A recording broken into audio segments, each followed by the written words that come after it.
Oi, vocês estão me vendo aí?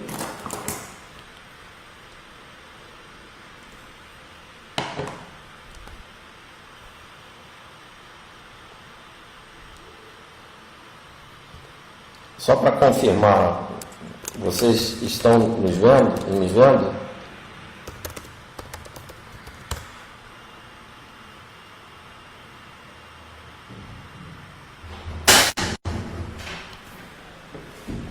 Agora o pessoal vai conseguir ver o mesmo. Ok. Agora eu vou compartilhar aqui a...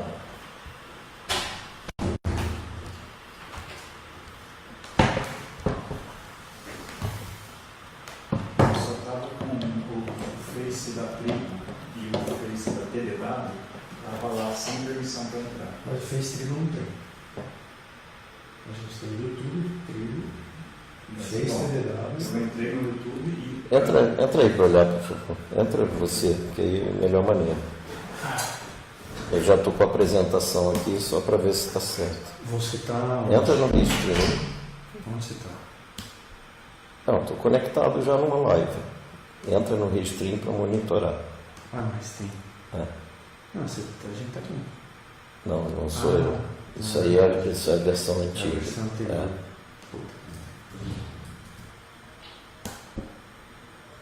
Entra no Restream. Manda. Entra no chat.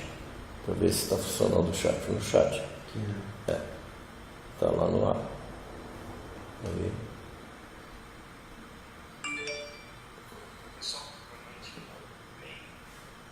Está funcionando então. Não, tira do ar a tua. Não fica ouvindo, senão não vai dar certo. Vê pelo chat, fala pelo. Tira daí. Vê pelo chat. Conversa pelo chat com as pessoas. Isso. Vê só se já está funcionando.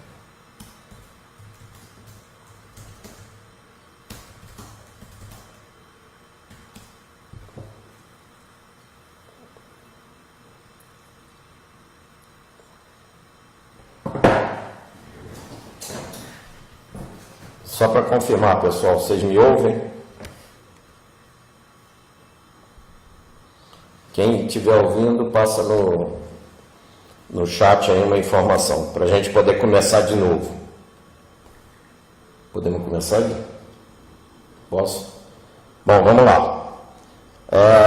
Vou começar do zero, que aí fica mais fácil para vocês acompanharem os slides. Tá? A ideia da gente, então, é atualizar os dados da pandemia. Conforme comentado, a gente quer usar dados confiáveis e, por esse motivo, a gente escolheu esses 4 aí que vocês estão vendo no slide, que são o Open Data SUS, Transparência, Registro Civil, o Our World e o World Meters, que são fontes que a gente considera mais confiáveis. O nosso foco sempre vai ser em óbitos, com preferência pela data de ocorrência, e a gente vai evitar qualquer tipo de correlação que seja questionável ou trabalhar com modelos. A gente quer trabalhar mais com uma visão de futuro, com projeções, do que com modelos.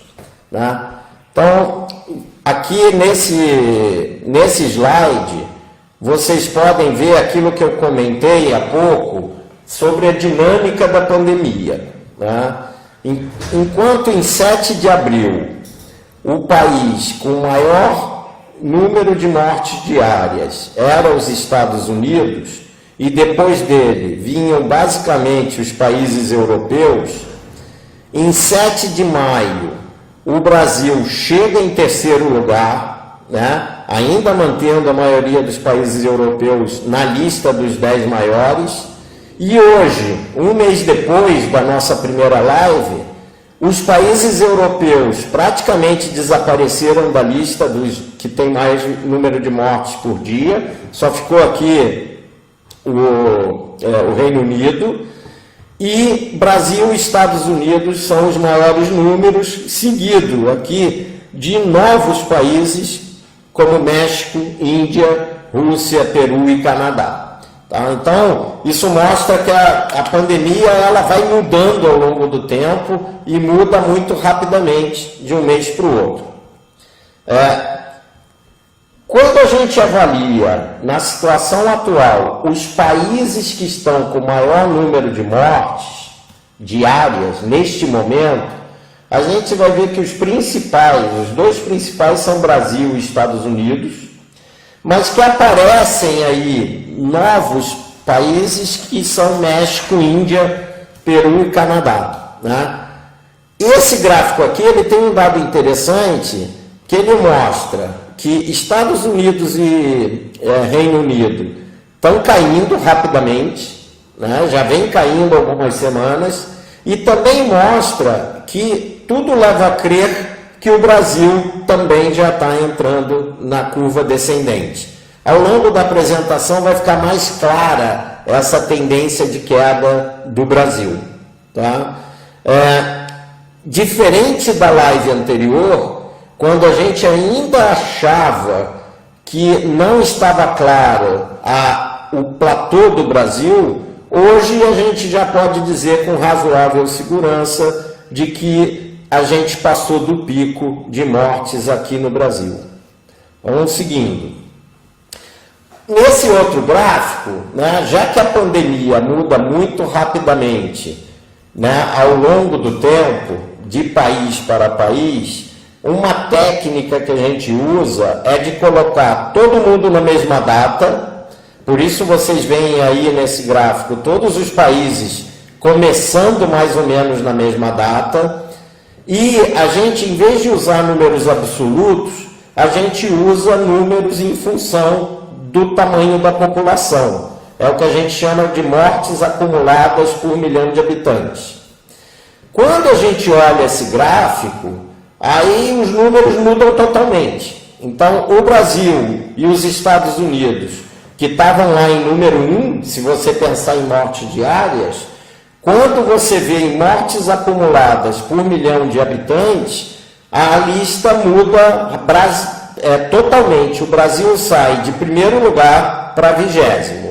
Paulo, deixa eu te interromper para pedir para o pessoal atualizar o link, tá? Carrega de novo o link. Tem gente que não está conseguindo ver YouTube e tal, então tá funcionando, tá legal, o som tá bom, as pessoas estão vendo, mas tem que recarregar o link. Eu tô aqui no WhatsApp, tô aqui no chat okay. E tal. Tá. Então é mais fácil. Então o que o Guilherme está dizendo assim, quem não está conseguindo ver a apresentação, o chat, recarrega o link e aí vai funcionar. É isso aí. Bom, então voltando. Quando você olha mortes por milhão acumuladas, a gente vê que aparece aqui San Marino como a pior situação do mundo. San Marino é uma coisa bem pequenininha, pelo jeito pegou de cheio eles, e o número lá é de 1.237 mortes por milhão de habitantes. A outra coisa, há algum tempo atrás, a gente ouviu o pessoal falando que o Brasil tinha passado o número da Bélgica, né? E teve muita discussão em torno do tema.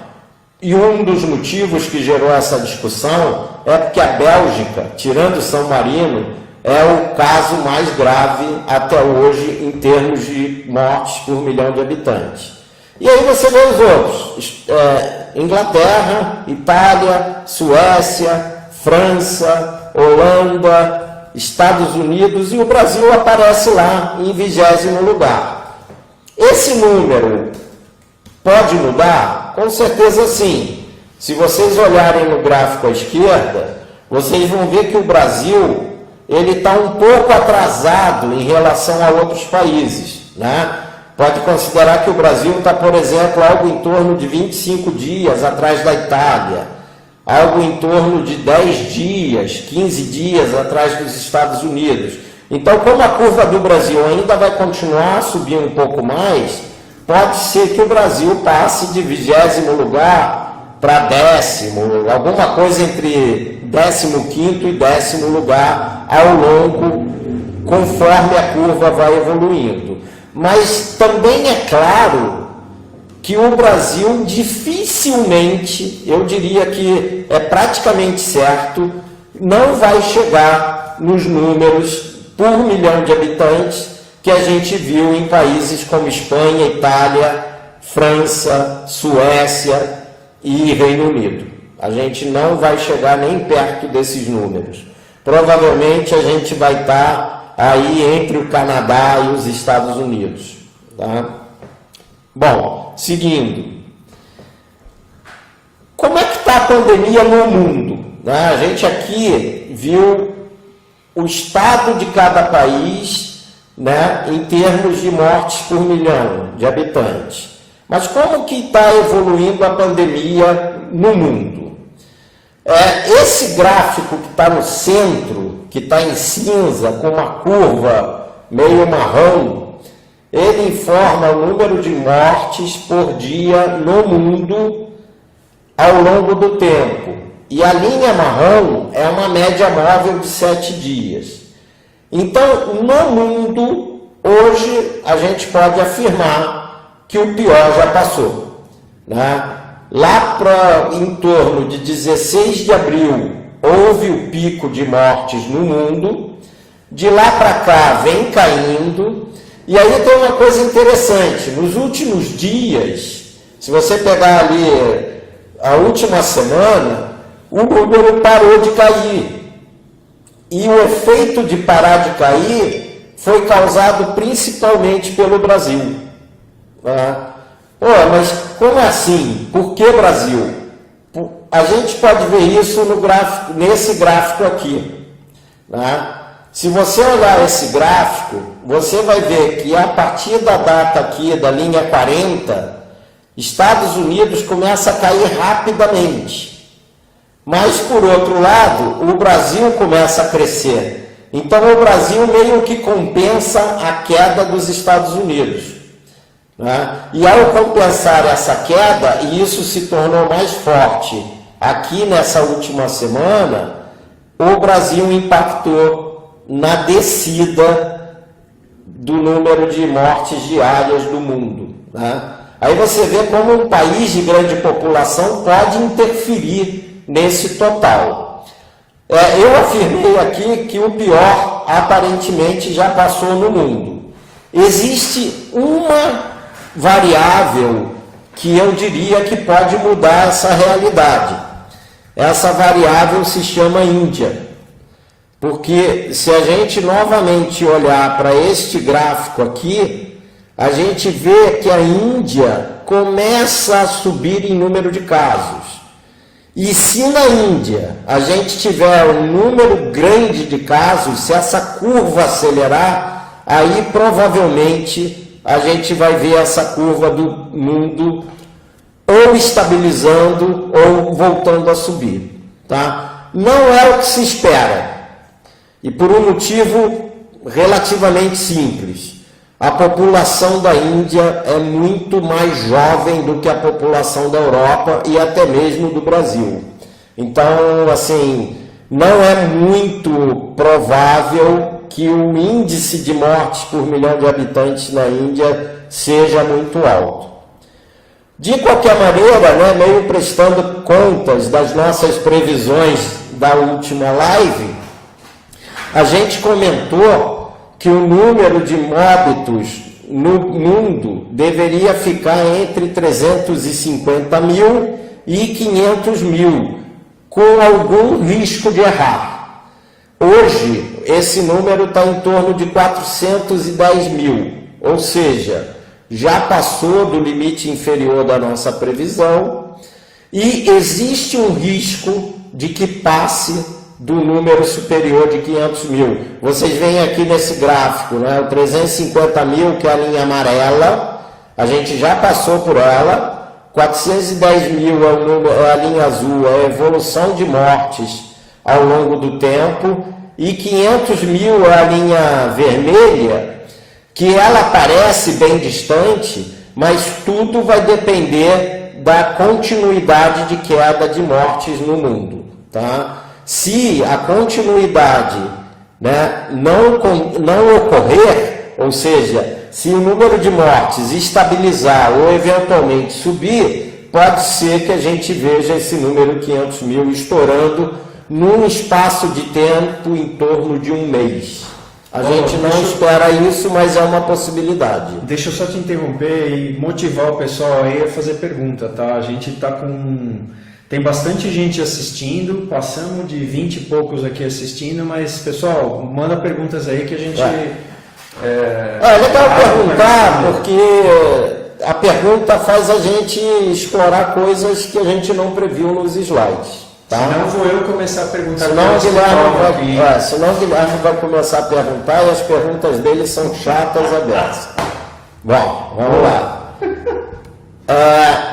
Agora vamos ver um pouquinho, a gente aqui viu o mundo, certo? Agora vamos ver um pouquinho qual é a situação do Brasil. Quem participou da nossa última live lembra provavelmente da conversa que a gente teve sobre a diferença entre óbitos por notificação versus óbitos por ocorrência, quer dizer, a data em que o óbito ocorreu, né? Do lado esquerdo desse slide, vocês veem o número de mortes no Brasil por data de notificação, tá? Esse gráfico, ele traz para a gente umas informações interessantes, né? Primeiro, que vocês notam que o gráfico tem meio um formato de serra. Ele sobe e desce, sobe e desce, sobe e desce, com uma tendência de alta, mas ele sobe e desce. Por que isso? Porque o processo de notificação no Brasil, na verdade é um fenômeno mundial, mas no Brasil, ele é muito ruim. Ele é muito dependente se você está falando de dia útil ou de sábado e domingo. E aí você nota que nos sábados e domingos, que na verdade dá um efeito, nos domingos e segundas, o número cai drasticamente. Por outro lado, quando chega na terça, o número sobe muito. Então isso gera uma distorção muito grande, porque a gente não sabe de fato quando o óbito ocorreu. Vocês vão ver ao longo da apresentação que os óbitos registrados num determinado dia podem ter ocorrido até 25 dias antes. Porque, na verdade, você só pode registrar como óbito de Covid depois que os testes foram confirmados. Então, a consequência disso é que um óbito que aconteceu há 3 semanas pode ser notificado hoje.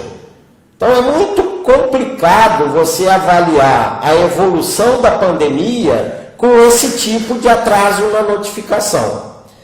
Uma maneira de resolver esse tema é você criar um gráfico de óbito por data de ocorrência, a data em que realmente a pessoa veio a falecer, né? E esse dado ele está disponível, e até hoje mais disponível do que quando a gente fez a primeira live. Quando a gente fez a primeira live, esse dado ele era liberado de 15 em 15 dias, era muito difícil obter essa informação. Hoje, se você entrar lá no opendatasus.saude.gov.br, vocês vão ver que todos os dias o governo federal libera uma planilha com todas as informações de casos e óbitos relacionados com síndrome de respiração aguda grave, que é o que leva ao óbito de Covid. Tá? Então, esse gráfico da direita, ele é um gráfico extraído dessa base de dados e que mostra a evolução da curva de óbitos no Brasil, considerando a data do óbito e não a data da notificação. E aí você vê que a figura muda dramaticamente, né? Neste gráfico, você pode identificar que existe um pico entre o dia 5 de maio e o dia 12 de maio. Foi quando a gente atingiu o número máximo de óbitos por dia. De lá para cá, esse número vem caindo E a gente hoje já está a 28 dias do lado direito do pico, do último dia do pico, tá? Por que a gente faz essas análises? Porque tem o início do pico, o final do pico, e por que a gente mede a distância para o pico? Porque como a notificação vai acontecendo para óbitos do passado, essa curva ela vai mudando ao longo do tempo, né? Vão aparecendo aqui óbitos do passado que vão fazendo a curva subir, mas o formato dela fica mais ou menos o mesmo conforme a evolução. E essa medida aqui de 28 dias, ela serve para nos dar o grau de confiabilidade que a gente tem de dizer que isso aqui realmente foi um pico, né? E aí é muito interessante a gente comparar este gráfico hoje e há um mês atrás, né? Mas antes disso, eu queria explicar para vocês com um pouco mais de detalhe a coisa da notificação, tá? Aqui, agora, se aqui à direita está o gráfico de óbitos por ocorrência, nesse slide a gente moveu para o lado esquerdo o gráfico de óbitos por data de óbito, e eu peguei um dia de notificação e apresentei no gráfico da direita. Então aqui vocês podem ver, no dia 5/6, o DataSUS notificou 815 óbitos, tá? Esses 815 óbitos notificados no arquivo do DataSUS, eles na verdade ocorreram entre o dia 2 de abril e o dia 5 de junho. Eles não ocorreram no dia 5 de junho. Somente 197 do total de 815 óbitos ocorreram nos 2 últimos dias, no dia 4 e no dia 5 de junho. E aí você nota que a curva ela vai diminuindo, né? A quantidade de óbitos vai diminuindo conforme você se afasta da data de hoje. É por isso que é tão importante medir essa distância de 28 dias, porque é ela que me dá garantia de que esse pico aqui não vai mudar drasticamente, né? Eu peguei o dia 5, que foi um dia comportado. Ele tem uma curva mais ou menos estável. Mas a gente encontra dias, como foi, por exemplo, o dia 6 de junho, onde a curva é mais ou menos assim, e aí aparece aqui, no meio de abril, 30 óbitos, 40 óbitos.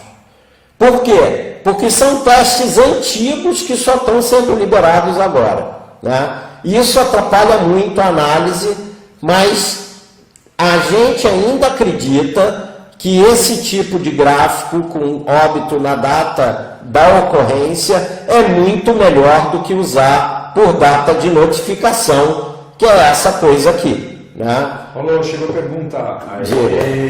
Vamos lá. A primeira pergunta da noite vem da Márcia Madaloso. Mas com a abertura do comércio, a curva não poderá subir novamente? Então, essa é uma discussão que eu diria que é bem polêmica, né? Vou dar a minha opinião. Não. Não vai mudar nada. Se você olhar essa curva aqui, você vai ver que ela tem, vamos dizer, o destino dela. E não tem nada que mude essa curva. E se a gente fizer essa curva aqui para vários estados, e eu vou mostrar aqui para vocês São Paulo e Rio de Janeiro, vocês vão se surpreender com elas, né? Por exemplo, se alguém quiser responder aí, para vocês, o isolamento foi melhor em São Paulo ou no Rio de Janeiro? Vamos lá, moçada, vamos lá. Ninguém se arrisca aqui. Manda no chat. Né? Vai aí escrevendo, a gente ainda falta uns slides para chegar no Rio de Janeiro. Tá? Mas vamos lá, então a gente acha, aí respondendo a Márcia, acho que não vai mudar nada. E a gente tem notado isso porque o fluxo de pessoas na rua já vem aumentando e a curva continua caindo. Se você olhar o gráfico aqui, isso aparece. A Cíntia Mesquita se arriscou a dizer que é São Paulo, a Márcia acho que é São Paulo, melhor, né? A Mônica São Paulo, Pitirilli São Paulo, Fernando Faria Rio. Foi melhor do que... É porque ele mora no Rio. Exatamente. Beleza. Mas vamos continuar aqui, mas a resposta, Márcia, acho que não. Eu acho que não vai mudar em nada. O que pode mudar aqui é uma outra coisa, é a discussão de auditoria sobre os números, porque existem números que surpreendem a gente. Né? Para vocês terem uma ideia, e aproveitando a pergunta da Márcia, se você comparar as notificações de São Paulo versus os arquivos do SUS para São Paulo, vocês vão notar que no arquivo SUS existe um pouco mais de mortes do que as notificações de São Paulo. Ou seja, se a gente tiver que, vamos dizer, culpar São Paulo por alguma coisa, a gente deveria culpar São Paulo por supernotificar, por subnotificar, o que não parece razoável, porque o número de São Paulo é alto. Agora, se você pega estados menores, você vai ver que o número de óbitos lá no cartório ou no cadastro do SUS aparece como muito menor do que os notificados. E isso chama atenção. Isso chama atenção porque dá a impressão de que existe supernotificação em alguns estados. E se você pegar o total do Brasil, você também vai notar que o número que vem dos cartórios e do DataSUS é menor do que o total de notificações, o que também leva a crer que no total existe supernotificação no Brasil. Mas essa é uma discussão mais polêmica, é bem mais complexa. O que eu posso dizer é que os dois estados que mais interessam aqui ao pessoal que está ouvindo, que são Rio de Janeiro e São Paulo, aparentemente estão notificando corretamente as mortes por Covid. Bom, agora... Falo só mais um comentário aqui do André Nunes Fernandes. Ele comenta assim, não é uma questão, mas ele afirma, a epidemia já passou. O R de propagação é muito inferior ao do Imperial College. Que essa altura do campeonato, é minha opinião, esse Imperial College de Imperial não tem grande coisa, mas vamos lá. Bom, a gente na última live já comentou sobre isso. O modelo do Imperial College, até o momento, a não ser que tudo mude, né, ele está se mostrando muito ineficaz, muito errado. Né? Os números que o Imperial College previu para o mundo, para o Brasil, para os principais países, foram muito, mas infinitamente, ordens de grandeza superiores aos que estão realmente acontecendo. Então, o Imperial College deu uma bola fora e isso, infelizmente, foi usado como referência por quase todos os governantes do mundo, né? E agora eles estão numa enrascada, porque eles não podem dizer que fizeram tudo errado. Né? Mas essa é uma discussão bastante polêmica. O que eu posso dizer é o seguinte, não há modelos hoje que possam prever o que vai acontecer com a epidemia. Depende muito da evolução. No Brasil, aparentemente já passou, no mundo, a não ser pelo caso da Índia, também aparentemente já passou. Na Europa, já estamos vivendo aí o último pedacinho da pandemia. Estados Unidos está aí no último quartil. Tá? Paulo, mais uma provocação aqui do Reginaldo Chaves. Melhor para quem, né, em relação àquela tua pergunta inicial, São Paulo-Rio? Então ele coloca melhor para quem? Aí ele afirma, em São Paulo, acho que o isolamento foi mais aderente pela população. Porém, acho que isso pode não ter espelhado a melhoria na curva. Vamos ver. Vamos ver. É exatamente o que a gente vai ver.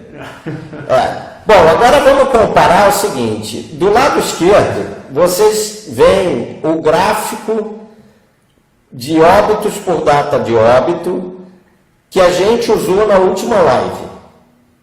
Do lado direito, a gente vê o gráfico de ontem, com os dados de ontem. Então, o que a gente nota de diferença ou de semelhança? Primeiro, claramente a figura tem o mesmo formato, né? E é o formato típico, se você entrar lá no livro de pandemia ou de epidemia, é o formato típico de uma epidemia. Ela sobe, acelera, atinge um pico e depois cai. Tá? Então, claramente, a figura tem um formato muito parecido com o de um mês atrás. O que mudou? Mudou, se vocês lembram da live, a gente falou, olha, parece que vai formar um pico, mas ainda não é certeza. E esse pico, há um mês atrás, a gente dizia que era 20/4, né? 14 dias antes da data de corte que foi utilizada. Hoje, a gente já pode, com razoável segurança, dizer que teve um pico sim, e que ele ocorreu entre o dia 5 e o dia 12 de maio. Por quê?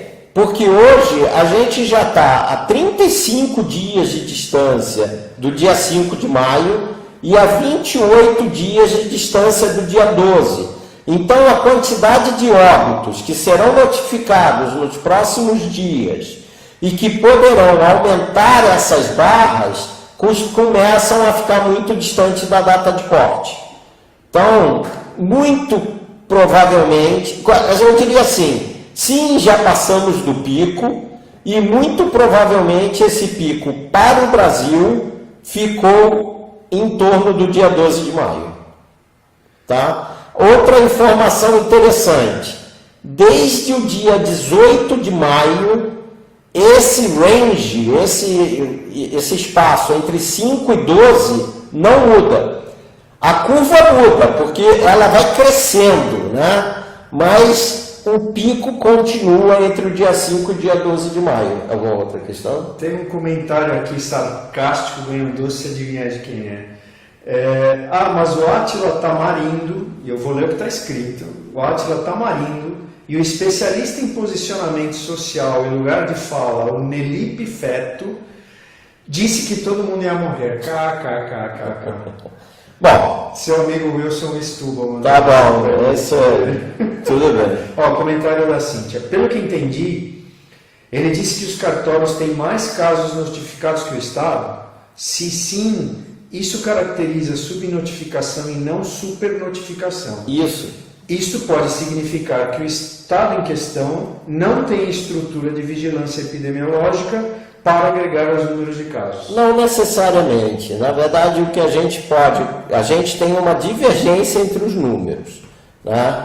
Agora, São Paulo, com todas as ressalvas que a gente possa dar sobre os números que são divulgados, tem uma tendência a ter números mais precisos do que os outros estados. Então, eu não acredito que haja subnotificação. O que eu acredito é que tem alguma desconexão aí, alguma defasagem entre os números que estão sendo apresentados e aqueles que já foram para o cartório. Tem umas questões muito importantes aqui para levar em consideração, tá? Primeiro, quando a pessoa morre, vai para o atestado de óbito uma suspeita de Covid ou uma confirmação de Covid. Então, no atestado de óbito, você não tem só confirmações. É por isso que, se você entrar no site da Transparência Registro Civil, você vai ver que não existe lá a imagem confirmações de Covid. Existe confirmados ou suspeitos. Porque você não pode mudar o atestado de óbito. Depois que ele aconteceu, ele está registrado. A análise do estado pode mudar, porque ela pode ter sido registrada como suspeita e 15 dias depois ela pode se confirmar ou não. Então esses números não são iguais, eles são diferentes. O que chama atenção são estados onde você vê o número de óbitos lá no registro civil muito menor do que o número de óbitos declarados na morte, o que não deveria acontecer em situação alguma. Paulo, tem uma questão do Elano aqui, chegando agora.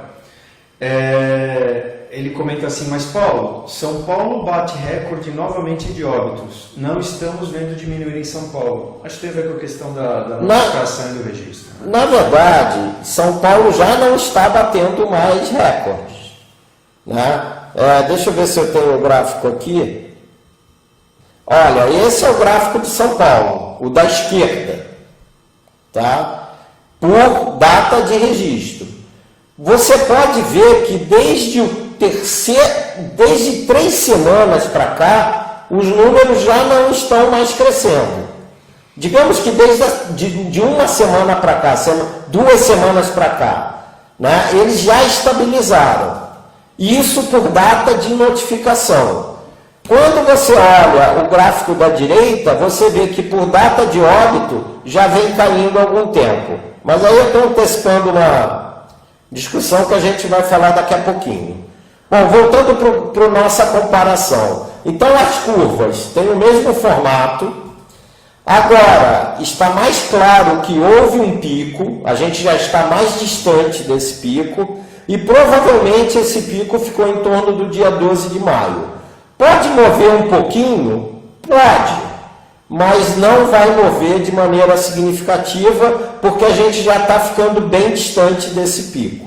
Tá? Então, é praticamente certo que a gente está se afastando do pico da epidemia no Brasil e de que as coisas agora vão melhorar. Bom, vamos falar de óbitos diários por notificação, né? A gente aqui mediu a história dos óbitos. É legal medir isso, mas também é importante ver como anda a evolução das notificações, tá? E aqui de novo, a gente está usando lá o Our World e ele tem um gráfico que utiliza a média móvel de 7 dias. Né? Conforme eu comentei, a média móvel serve para você medir melhor a tendência, porque os números oscilam muito de um dia para o outro. E aqui, claramente, você vê que a partir do dia 65, o Brasil entra num novo patamar de estabilização. Tem esse pico aqui, daquele dia que deu 1.400 mortes, mas por conta da não notificação em dias anteriores, tá? Então a gente vê claramente que agora a gente já está atingindo um platô para o número de mortes por dia no Brasil, mesmo considerando notificações. Agora já não estamos mais falando de mortes por data de óbito, tá? Então, esse é mais um indicativo de que a gente sim está chegando no limite. E é muito fácil entender por quê. Porque os dois estados que puxam esse número, que são São Paulo e Rio de Janeiro, já estão apresentando esse tipo de comportamento, né? E os outros estados têm números menores, e a gente vê isso nesse gráfico aqui, tá? Se a gente vê a evolução de óbitos acumulados por estado, você vê que São Paulo e Rio de Janeiro, né, que é o rosa e o lilás, eles têm números muito superiores aos outros estados, né? Depois vem um bloquinho que é formado por Ceará, Pará, Pernambuco e Amazonas, que tem números altos, e eu diria que aqui, se a gente vai encontrar, numa eventual auditoria, problemas na supernotificação de óbitos, vai ser nesses 4 estados. Porque esses números aqui surpreendem em relação aos outros estados, né? Considerando população e considerando o nível de aglomeração em metrópoles. Tá? Depois deles, vem aqui, a Amazônia, na verdade, fica até um pouco abaixo, tá vendo? Você tem 3, que é Ceará, Pará e Pernambuco em cima, aí vem Amazonas, e depois vem os outros estados com números bem menores. Né?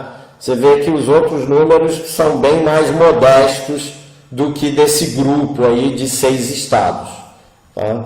Então, São Paulo, Rio de Janeiro faz todo sentido, porque são estados muito populosos e com cidades com muita gente, mas os outros a gente realmente tem que esperar e fazer aí um acompanhamento, ver o quanto que esses números se confirmam. Agora vamos falar aqui em 2 estados, São Paulo e Rio de Janeiro, começando por São Paulo. São Paulo é o estado que está mais sofrendo com a pandemia da Covid. E se a gente excluir o interior de São Paulo, a gente pode dizer que o estado, entre aspas, que mais sofreu com o Covid foi o estado da cidade de Grande São Paulo. Mais da metade, ou metade das mortes de São Paulo estão na metrópole de São Paulo, e isso chama muito atenção, né? Porque realmente a gente teve um volume de óbitos aqui muito acima dos outros estados. Aí aqui a gente vê o Dente de Serra, e para mim, eu ontem eu vi o Dória criticando o governo federal sobre a publicação dos números, né? E quem olha esse gráfico aqui, com certeza não vai considerar que São Paulo é o melhor notificador de números, porque sábado e domingo a gente não trabalha. É impressionante como os números no fim de semana praticamente zeram, o que não é verdadeiro, né? As pessoas morrem sábado e domingo normalmente, mas o que acontece é que por algum motivo o pessoal não notifica no final de semana, né? Então esses dentes aqui, São Paulo é o estado que mais tem essa variação. É impressionante a diferença entre dia de semana e final de semana em São Paulo. Paulo, chegaram alguns comentários aqui. O Elano insiste na questão, comenta a questão do número de mortes em São Paulo e o recorde, né? Ele diz que o estado de São Paulo bate um novo recorde, com 334 mortes em 24 horas, e total de óbitos vai a 9.522. Número de contaminados chega a 150 mil. Fonte é o G1. Então aqui, 334, bom número. Eu ainda não tinha recebido o número de hoje. 324 numa semana, 295 na seguinte, 327 na outra, e hoje foram 334. Mas olha aqui o Vale, 83,52, e essa semana foi 87,43. Então, esse pico de terça-feira não dá para considerar.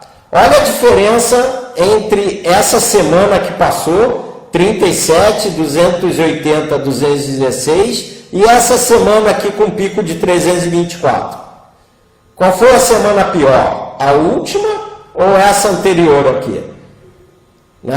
O pico é mais ou menos igual, mas a semana foi totalmente diferente.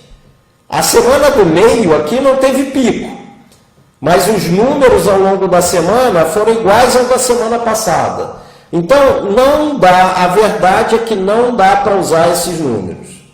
Não dá. Aí, a outra questão é o seguinte, Novamente, conforme eu comentei, São Paulo é metade desse número. E agora a pandemia está indo para o interior de São Paulo. Então, e ela vai bem devagarinho no interior de São Paulo. Mas é óbvio que se eu pegar o total aqui, esse número ele vai demorar a cair. Então, aí a Márcia fala uma coisa sobre essa questão do interior, né? Aproveitando o gancho. Seria interessante ver um estudo das maiores cidades do interior de São Paulo. Me preocupa que a curva do interior ainda esteja subindo, pois os casos a aparecerem bem depois da capital. Os casos de morte começaram a aparecer bem depois de São Paulo. Na verdade, Márcia, novamente, olha, essa aqui é a curva de mortes em São Paulo. O que a gente nota nessa curva de mortes aqui? Se alguém quiser se arriscar. Em relação ao Brasil, ela é mais inclinada ou menos inclinada? Ela é menos inclinada. Mas ela é mais constante. Então, o que a gente fez em São Paulo foi contaminar a cidade de São Paulo de uma maneira mais organizada. Hoje a gente atingiu o pico da cidade de São Paulo e agora a gente vai medir o interior. É isso. Se você for olhar o pico do Brasil, ele é relativamente pequeno, é um platô pequeno e começou a cair. Quando você vê São Paulo, voltando aqui, São Paulo é um platô que continua. E aí, quem ouviu as apresentações da OMS, a OMS disse que a gente trouxe o vírus para dentro de casa. São Paulo foi mais eficiente para trazer o vírus para dentro de casa. As pessoas estão morrendo dentro de casa. As pessoas não estão procurando hospital. E isso é um problema grave. Por quê? É fácil. É só ouvir a apresentação do Bruno Covas e do Dória todos os dias. A gente tem os defensores do apocalipse. E aí, Paulo, já que a gente está falando de estados, né? A gente está fazendo análise dos estados, tem duas questões em relação a estados que o pessoal acha que é a tua opinião. A Mônica Yamada fala, fora São Paulo e Rio de Janeiro, outros estados podem não ter chegado ainda no pico. E o Wilson coloca assim, o sul inteiro, né, tem um pouco mais de 10% dos casos de Covid. E a mortalidade é 10 vezes menor comparado ao sudeste. Como vocês enxergam essa diferença? Então, assim, tem uma questão demográfica, porque a demografia de São Paulo, cidade de São Paulo, cidade do Rio de Janeiro, é uma demografia que ajuda a, vamos dizer, espalhar o vírus, né? A gente aqui tem uma quantidade de favelas alto, tanto em São Paulo quanto no Rio de Janeiro, e a gente tem uma densidade populacional maior. É fato que uma epidemia, ela se alastra de maneira mais rápida na maior densidade. E a gente viu isso em todos os países, né? Na Itália aconteceu isso, na Espanha aconteceu, em todos os países. Nova York é um caso muito emblemático, né? Também nos Estados Unidos, até bem pouco tempo, metade das mortes dos Estados Unidos tinham ocorrido em Nova York.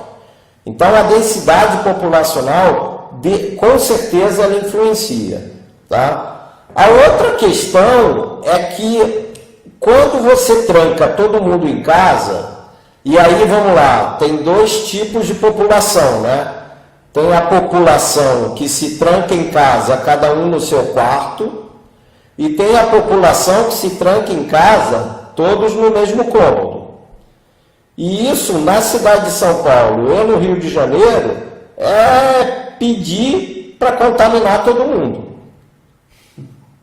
Você está pegando um grupo de 4, 6 pessoas, até 10 pessoas, e colocando todas elas no mesmo cômodo. Depois de 1 a 2 semanas, todas elas vão estar infectadas. É fato, não tem como evitar. Agora, na nossa classe social, onde cada um fica no seu quarto, aí vai ter um índice menor. mas ainda assim é pior do que o que a gente vê quando você movimenta as pessoas. Isso daí a gente vai ver ao longo dos meses, tá? Mas já fica cada vez mais claro que o isolamento não teve o efeito que os governantes defendem. Não teve. Se tivesse, a gente teria um problema maior.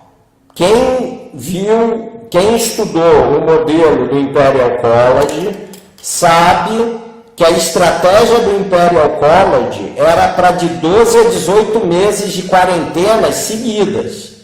Porque a ideia, as pessoas já se esqueceram disso, era achatar a curva. A ideia era preservar o sistema de saúde. Então, o objetivo era alongar mais a curva. Você alongaria mais a curva e isso seria melhor para o sistema de saúde. Na prática, a gente não tem visto isso. A gente tem visto uma aceleração, chega lá no número que era esperado e depois cai. E aí, deixa eu mostrar para vocês um gráfico. A gente falou lá qual era o melhor, né? Para São Paulo ou Rio de Janeiro. Olha o gráfico do Rio de Janeiro. Subiu rapidamente até o dia 4 de maio e de lá para cá vem caindo. Já faz 35 dias que os números do Rio de Janeiro caem. Alguém na enquete disse que o Rio de Janeiro fez o isolamento social melhor do que de São Paulo? Acho que o Fernando. O Fernando Faria. Então ele foi o único que acertou. Porque no Rio de Janeiro, aparentemente... E é muito interessante isso daqui, gente. Eu acho que vale muito essa conversa. Poxa, se é assim, por que a gente ouve na imprensa que o Rio de Janeiro é um caso que está pior do que de São Paulo? Por que a gente tem hospital de campanha no Rio de Janeiro que ainda não foi inaugurado? Para quê? Para tratar de quem? Outra coisa, faz sentido o Ministério Público, a Justiça, proibirem no Rio de Janeiro de reabrir num cenário como esse aqui, onde faz 35 dias que o número de óbitos cai? Não faz sentido. Mas o problema é que as pessoas não estão olhando essa curva, as pessoas estão olhando o número de notificações. E o número de notificações não é correto, ele está trazendo óbitos do passado.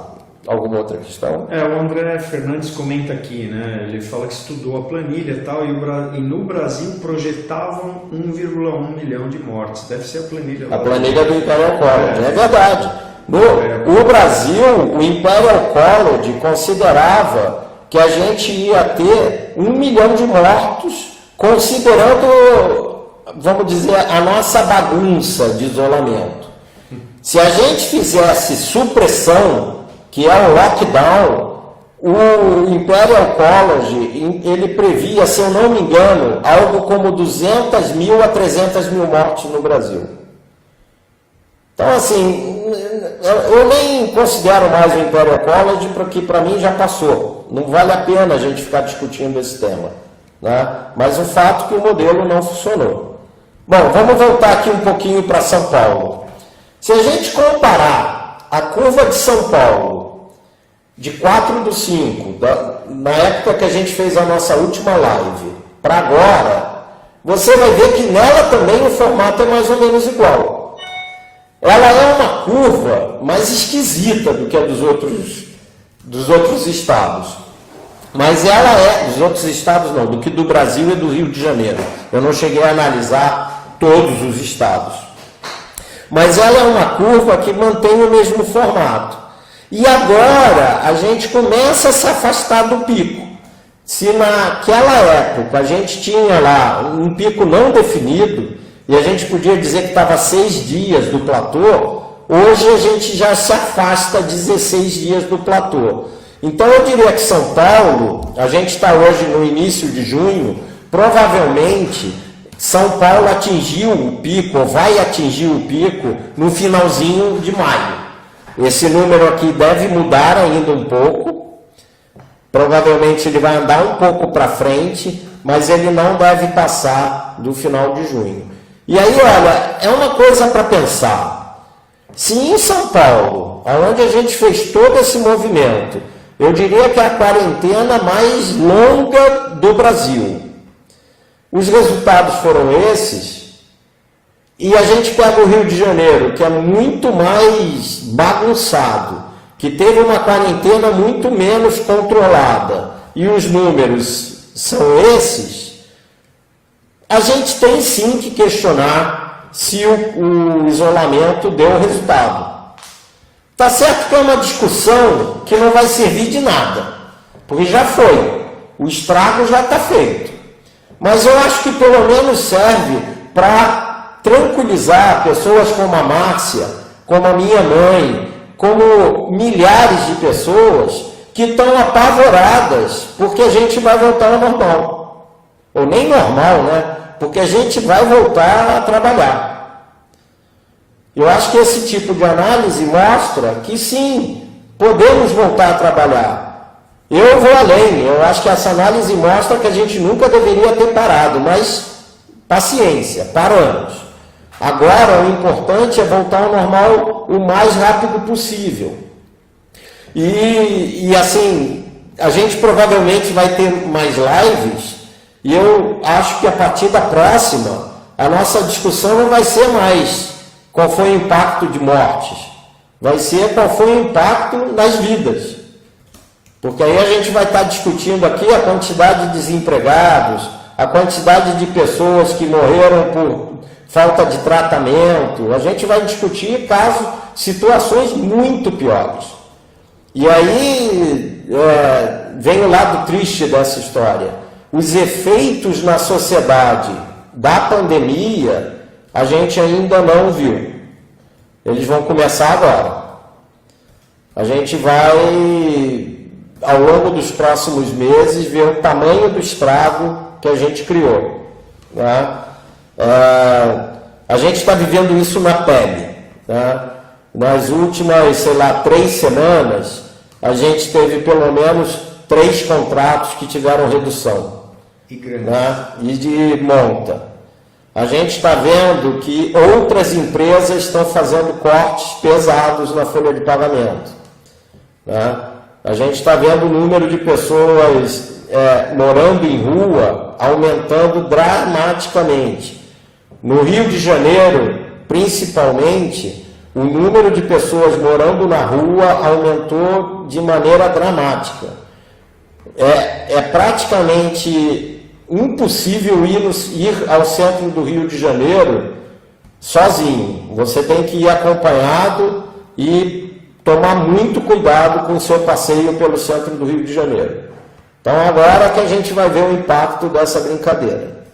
Tá? Mas novamente, voltando para as curvas, a curva de São Paulo está mais ou menos no mesmo formato. Não dá para afirmar ainda que o pico ocorreu entre o dia 5 e o dia 23.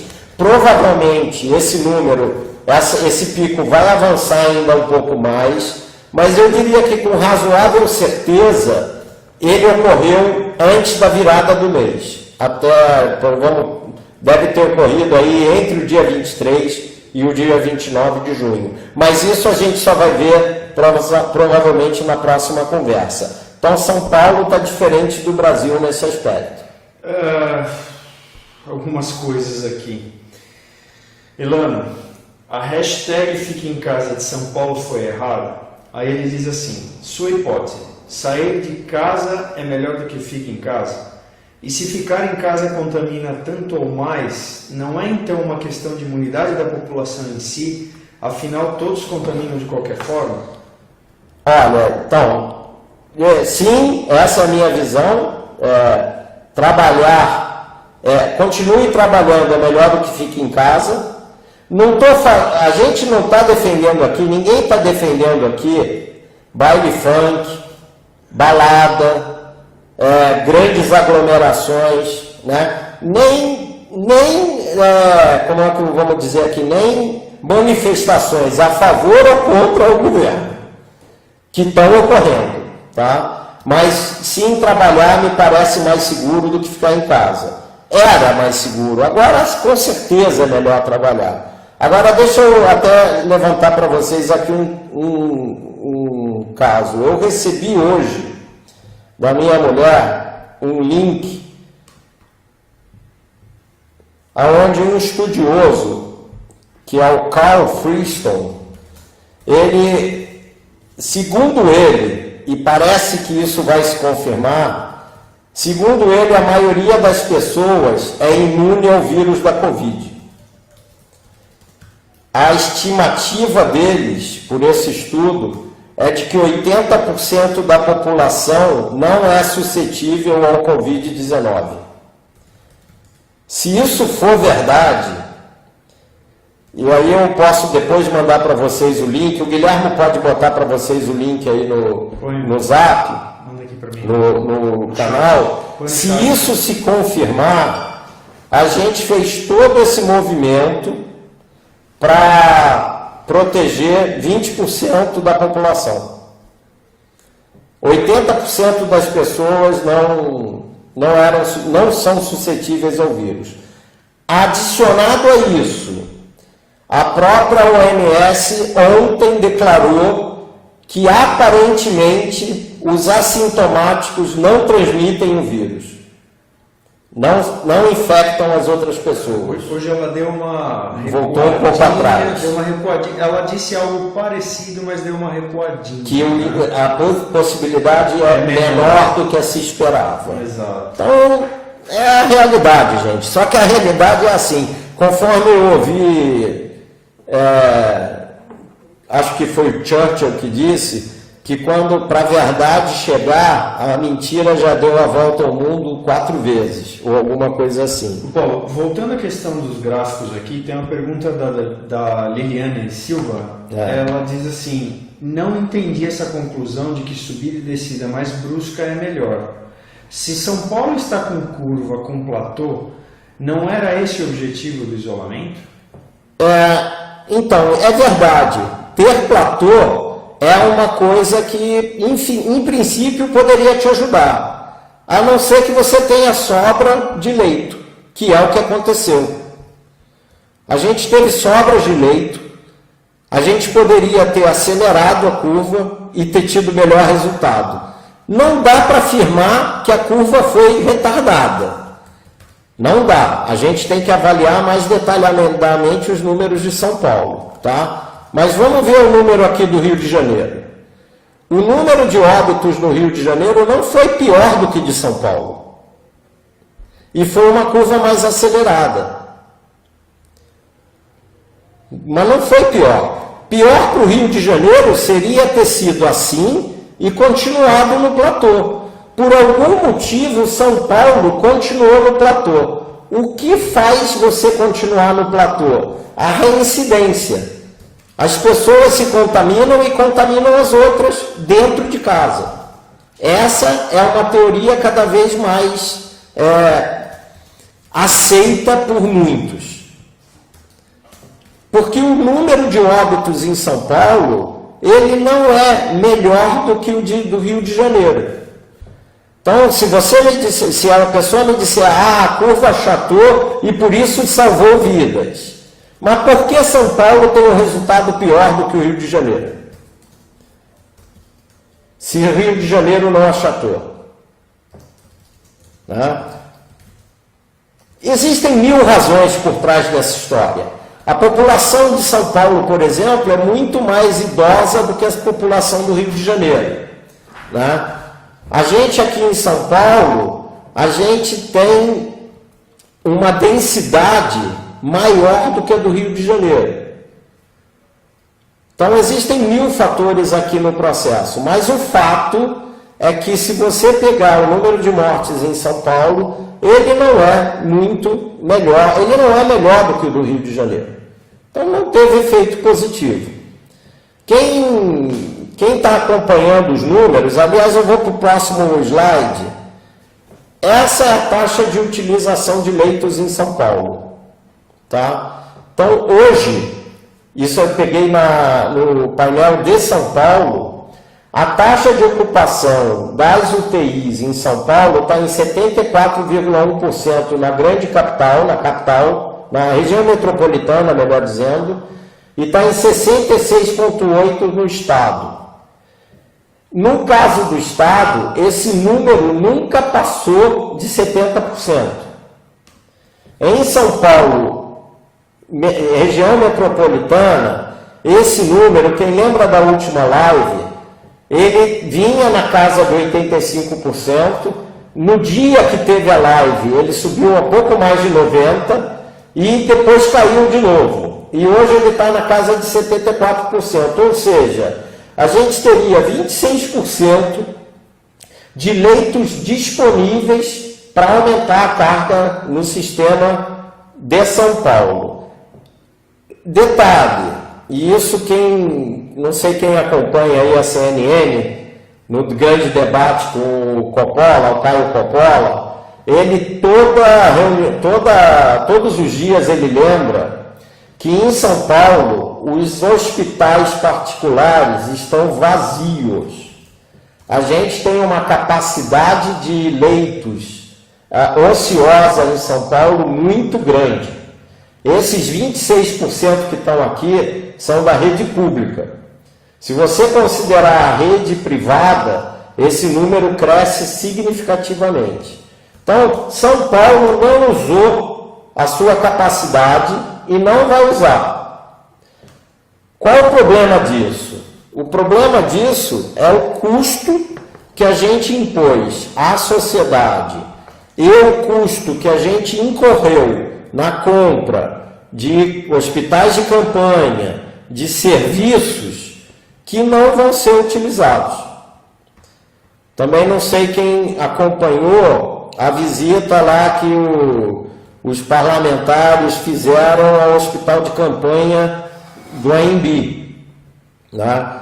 A gente tinha uma informação de que o hospital de campanha do AMB ele tinha 1.600 leitos, se eu não me engano, 1.600 ou 1.800 leitos.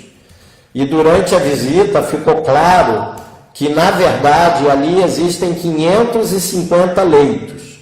Os outros 1.000, eles são só uma provisão e, muito provavelmente, eles nunca serão utilizados. Então, a gente fez um investimento maior do que o que era necessário. No Rio de Janeiro, então, que é essa curva aqui, quem acompanha já deve ter visto que dos 6 ou 7 hospitais de campanha, só um está em funcionamento. E apesar disso, o número de óbitos no Rio de Janeiro não foi um absurdo. Eles chegaram no pico, conforme era previsto, e agora vem caindo. Então, a grande crítica que se faz aqui sobre como lidar com a pandemia, eu diria que são duas. Primeiro foi o impacto na sociedade que a gente criou com todo esse drama que se criou em torno do fique em casa. A gente foi além do que a gente deveria ter ido, na minha opinião. O segundo é a quantidade de dinheiro que se gastou e que ainda se está gastando e que provavelmente não será utilizado para nada. Chegaram duas questões em relação aos leitos, né? A Liliane comenta assim, São Paulo tem muito mais gente, o número tem que ser maior. Tá? Sim. E a segunda é, Paulo, você tem os dados do número total de leitos no estado de São Paulo? Vários jornalistas buscaram essa informação junto ao governo e não conseguiram esses números. Olha, eu posso buscar para vocês e mandar, tá? A gente tem, é que aí eu tenho que consolidar os números, mas só aqui em São Paulo, a gente tem 3 hospitais de campanha. A gente tem um que deveria ter 1.500 leitos. A gente tem o do Pacaembu, que aparentemente tem 500. E a gente tem o do Ibirapuera, que são, se eu não me engano, 250 leitos. Então, só em hospital de campanha, a gente tem 2.250 leitos de baixa complexidade. Tá? Nas UTIs, eu não tenho o número aqui de cabeça, mas São Paulo se eu não me engano, tem mais leitos por milhão de habitantes que a Alemanha. Isso não é um mérito nosso. O problema é que a gente aqui tem muito mais acidentes que geram necessidade de UTI, a gente tem muito mais casos graves que poderiam ter sido tratados antes de chegar na gravidade, e por conta disso a gente tem mais UTIs. Mas São Paulo tem uma rede de saúde muito preparada. Hoje está se conformando uma situação onde fica claro que a gente investiu muito mais dinheiro do que a gente deveria na prevenção da pandemia. Muito mais. E na próxima live eu me comprometo a atacar mais esse assunto, falar mais disso. Tá? Mas com certeza a gente gastou muito dinheiro que nunca vai chegar a ser utilizado. Bom, vamos em frente. Aí o Rio de Janeiro a gente já falou, pico de óbitos provavelmente aconteceu no início de maio, a gente já está a 35 dias do pico, os hospitais de campanha ainda não estão prontos e a pandemia já foi, e a gente está lá, o prefeito está tentando abrir a cidade e a justiça não está deixando. A Liliane só comenta, número de óbitos, para comparar Rio e São Paulo tem que ser por 1 milhão de habitantes. Mas é feito, e é parecido. Rio e São Paulo têm números parecidos. Tá? A Mônica Lima faz uma observação, ela acha que os números vão aumentar quando voltar, quando abrir, e aí eles vão parar novamente, você já vai voltar para Mônica, meu comentário, eu discordo. Eu acho que os números não vão crescer. A gente já infectou quem tinha que infectar. Né? Isso não quer dizer que a gente não deva ter cuidado, isso não quer dizer que a gente não deva manter algum distanciamento, isso não quer dizer que a gente não deva usar proteção pessoal, por exemplo, no caso das máscaras, mas eu acho que isolar, manter... Isolar não é o termo, aí até um negócio importante. Os idosos, a gente também tem que tomar cuidado com o lado psicológico deles, né? Eu tenho uma mãe com quase 80 anos e essa semana ela me ligou dizendo que ela não aguenta mais ficar em casa. E conversando com a minha mulher, que é enfermeira, né, que trabalha aqui no Dante Pazanese, ela me disse: Paulo, deixa a sua mãe dar umas voltinhas na rua, manda ela colocar máscara, mas é mais perigoso ela ficar em casa o tempo inteiro do que ela dar uma volta na rua, desde que ela não vá em lugares que tenha mais aglomeração. Então a recomendação dela, mesmo para o idoso, use máscara, ande na rua, pega um pouco de sol, só não vai ao supermercado, só não vai ao shopping. Mas a gente tem que pensar um pouco sobre isso, porque senão daqui a pouco a gente vai estar matando nossos idosos, de tédio e de depressão. O Reginaldo coloca uma frase bem pertinente a esse tema, né? Ele comenta assim: ficar em casa baixa a imunidade por diversos motivos sociais. Aí ele uma frase bem legal, que um povo feliz e pleno tem mais possibilidades para ser assintomático e os assintomáticos protegem o rebanho. Então ele está indo exatamente... É verdade, mas novamente, eu acho que a gente quer mais focar aqui nos números, é que conforme vai passando fica claro que teve sim muitos excessos. Você quer dar alguma pergunta sobre isso? É uma pergunta complementar, né, da questão do número de leitos. O meu xará aqui, o Gui Fanaro, ele comenta: a minha pergunta é para mostrar que ninguém sabe o número real de leitos. Por isso não se pode acreditar na informação sobre ocupação. Além da questão de vagas ociosas na rede particular já mencionada. É verdade. Né? Assim, na próxima live eu vou fazer um levantamento e vou dar para vocês uma ideia de quantos leitos a gente criou aí nos últimos tempos. E emendando nos leitos, o Elano comenta o seguinte: é um testemunho de um amigo médico dele, da Prevent Senior, que atua na linha de frente. Esse médico amigo dele confirma que os leitos estão vazios. Sim. Mas ele acredita também que deverá haver explosão de casos agora com a flexibilização. Aí vem a análise técnica de cada um. Tem gente que acredita que agora vai voltar a contaminação. Quem acredita nisso é quem acreditou no isolamento. Quem não acredita muito no isolamento acha que não vai haver explosão. Quem está certo nessa história a gente não sabe, mas o tempo vai dizer, tá? Então, na próxima live, se a gente ver essas curvas aqui mudando, provavelmente é porque o isolamento tinha a sua razão de ser. Se a gente não vir essas curvas estourando, aí provavelmente quem achava que o isolamento tinha pouco valor estaria com a razão. Deixa eu passar para o último slide que eu tenho, que é a questão de Minas Gerais. Alguém aí falou do... Como é que é o nome do rapaz lá? Do Átila. Do Átila. Que foi apelidado de Átila Tamarindo, né? Não sei. Ele recentemente publicou um post avisando aos moradores de Minas Gerais que morte por SRAG ou por pneumonia também pode ser morte por Covid. Aí me chamou a atenção e eu fui atrás e muita gente questiona os números de Minas Gerais, né? Então eu fiz o seguinte, eu entrei lá no portal de transparência e fiz uma análise que na próxima live a gente vai ter dados mais detalhados sobre isso, tá?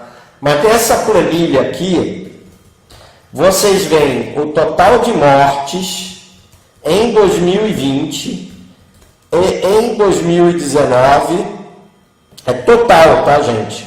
Não é só Covid, não é SRAG, é todo mundo que morreu.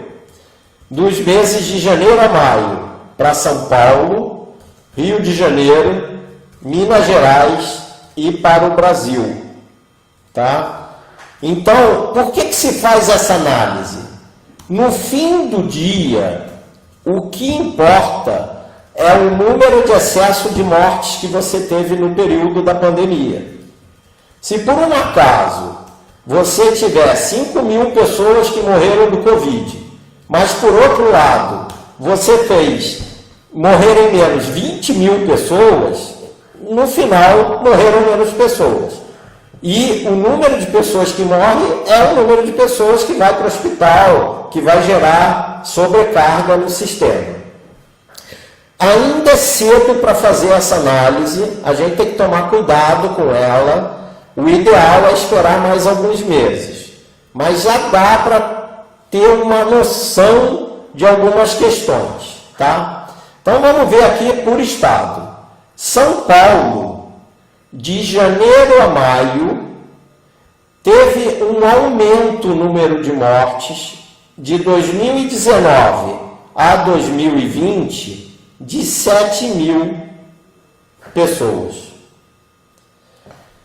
Se a gente considerar eventual aumento de população, e a gente teria que fazer esse ajuste, nós estamos falando aqui de um número em torno de 6.800, 6.900 mortes a mais de um ano para o outro. Hoje, já estamos contando aí com alguns dados de junho, a gente está falando de 9.000 mortes de Covid, 10.000 mortes de Covid em São Paulo. Então, a diferença do número total de mortes de janeiro a maio entre 2019 e 2020 é menor do que o número de mortes declaradas por Covid. Isso quer dizer que São Paulo supernotificou? Não. Por dois motivos principalmente. Primeiro, porque esse número de maio de 2020 ainda pode sofrer algumas alterações. E segundo, porque isso não é uma ciência exata. Esse número ele não varia de maneira linear. Se eu pegasse, por exemplo, 2018, esse número poderia ser bem maior e em 2017 ser maior sem Covid na jogada. Mas dá um indicativo para a gente de que aparentemente, sim, existe um excesso de mortes em São Paulo de janeiro a maio. Agora vamos pegar o Rio de Janeiro. O Rio de janeiro a maio, teve um excesso de 8.500 mortes. Também faz sentido, considerando que a gente teve a pandemia. Então, dá para fazer uma correlação direta? Não.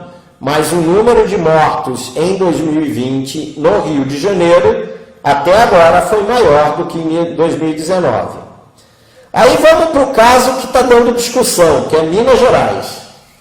Minas Gerais, a gente está dizendo que está morrendo pouca gente de Covid, certo? Como está se comportando o número de mortos de 2020 em relação a 2019 em Minas Gerais? O número diminuiu. De janeiro a maio, o número de mortos em Minas Gerais diminuiu de 2020 para 2019, num total de 1.674 pessoas. Lembrando, e não é só por isso, que em 2019 a gente teve Brumadinho, em Minas Gerais. Tá? Mas não é só por conta disso. O que mostra, ou que confirma, que o número de óbitos em Minas Gerais, de Covid, aparentemente não foi alto mesmo. Porque ele não foi suficiente para fazer 2020 ficar maior do que 2019. Então, eu diria que o Átila deu um tiro no escuro. Não é verdade o que ele está falando. Eu não botei aqui o gráfico, mas se vocês forem lá no portal dos cartórios, vocês vão ver que, tirando o Covid em Minas Gerais, o número de mortes por SRAG no ano passado foi maior do que esse ano. Ou seja, Minas Gerais realmente está com número baixo de Covid e a gente tem que reconhecer que eles fizeram um trabalho melhor que São Paulo e do que o Rio de Janeiro. É um fato.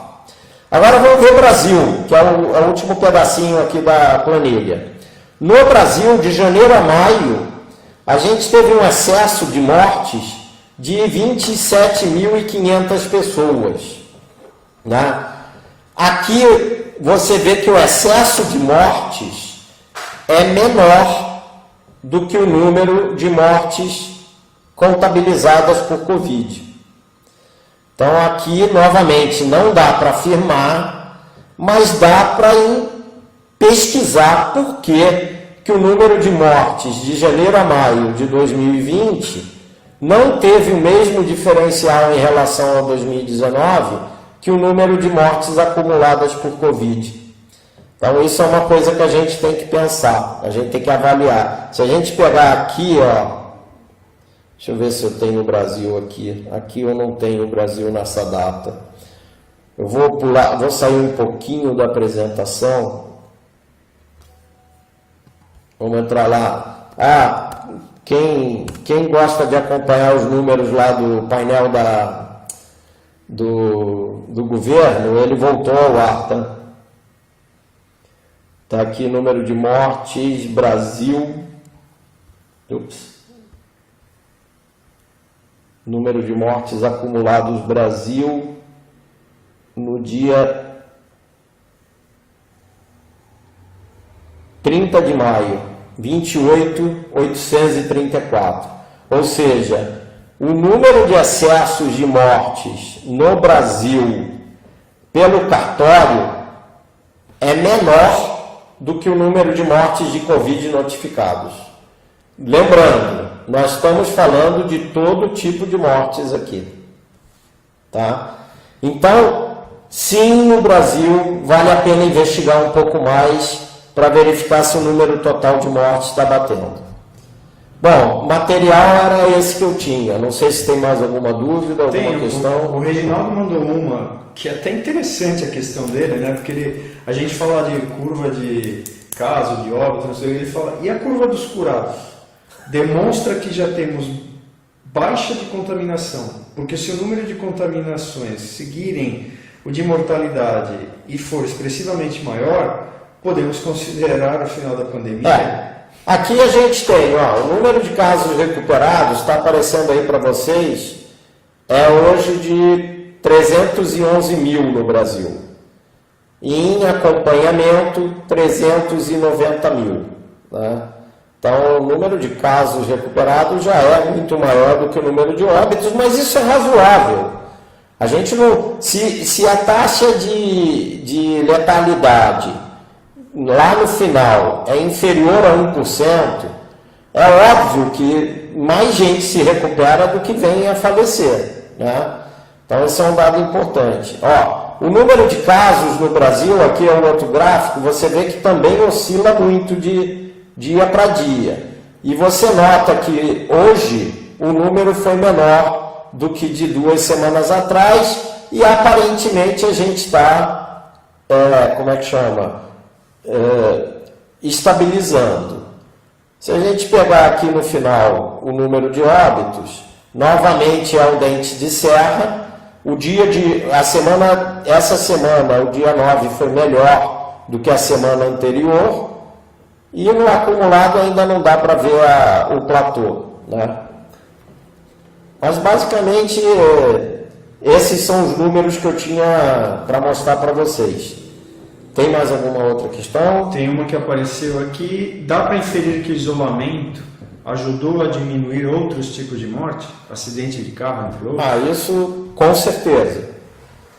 O isolamento fez com que a gente tivesse menos trânsito e com certeza morreu menos gente de acidente de automóvel.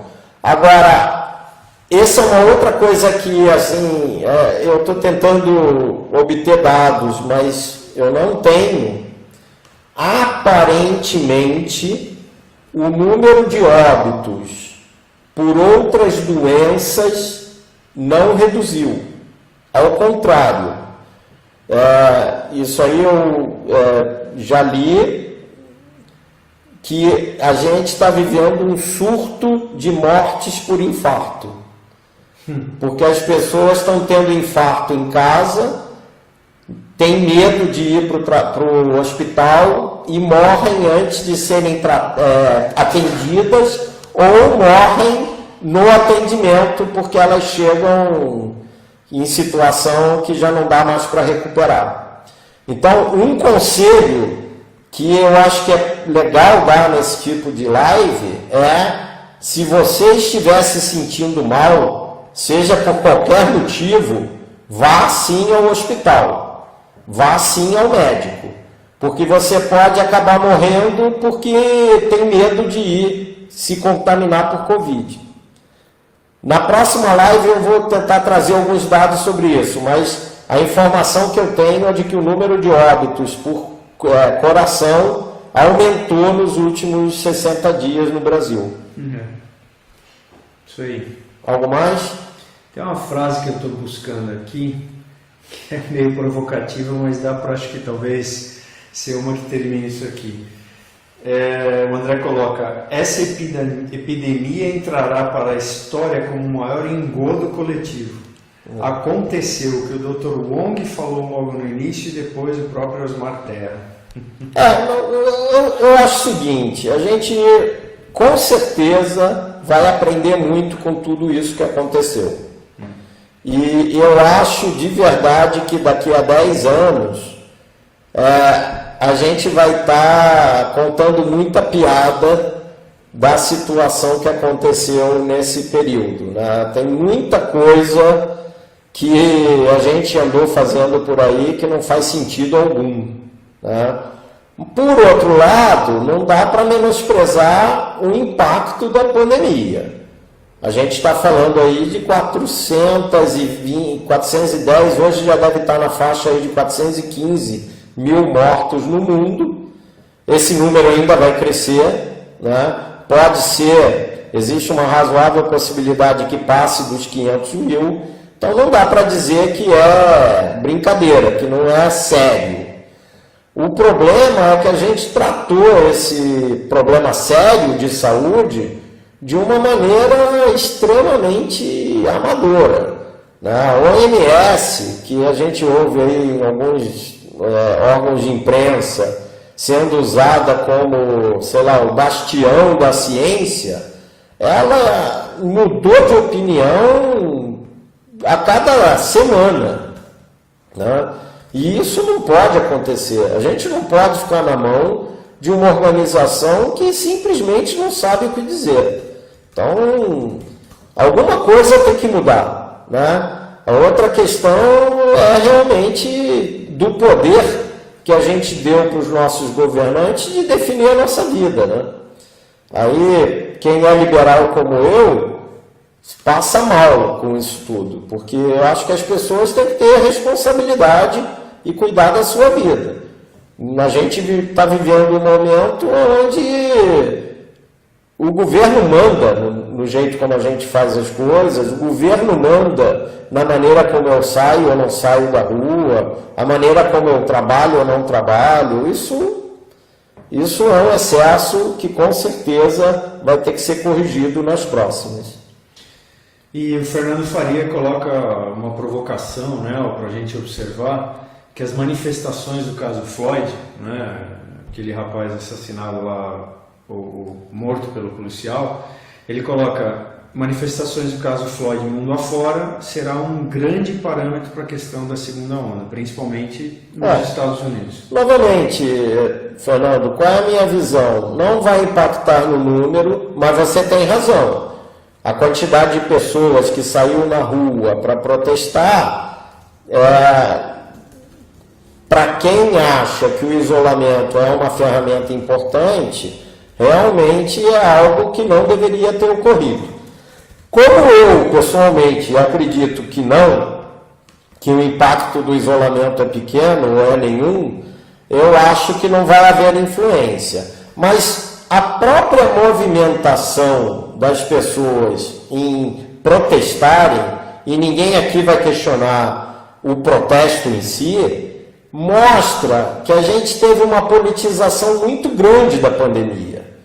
Porque se até 3 semanas atrás ninguém podia sair de casa, né? Por que agora todo mundo pode sair de casa e fazer manifestação?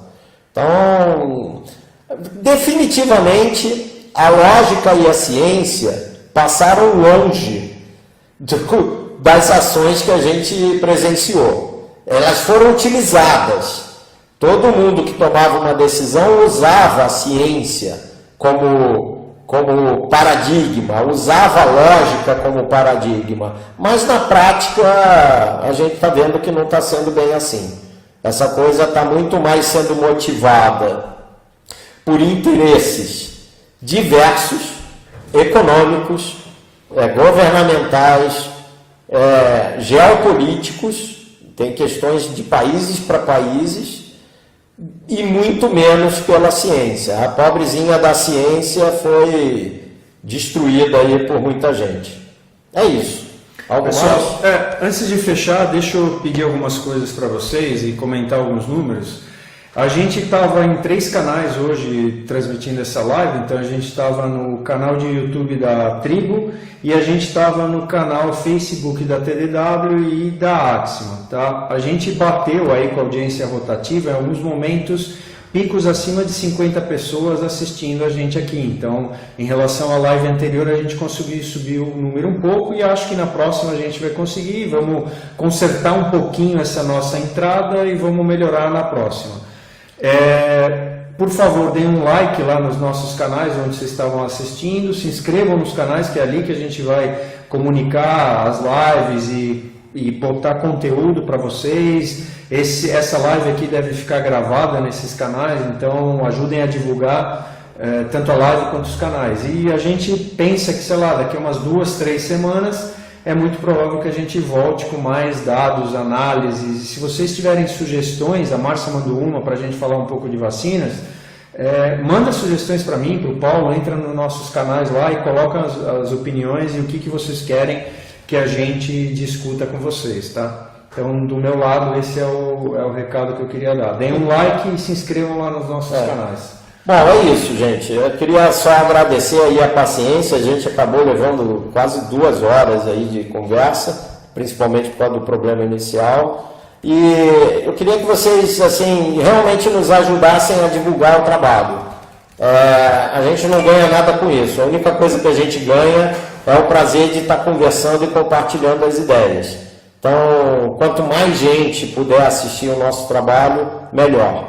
Então, na próxima aí, ajuda a convidar a mais gente. Obrigado aí por hoje e vamos fechando a apresentação. Tchau, moçada.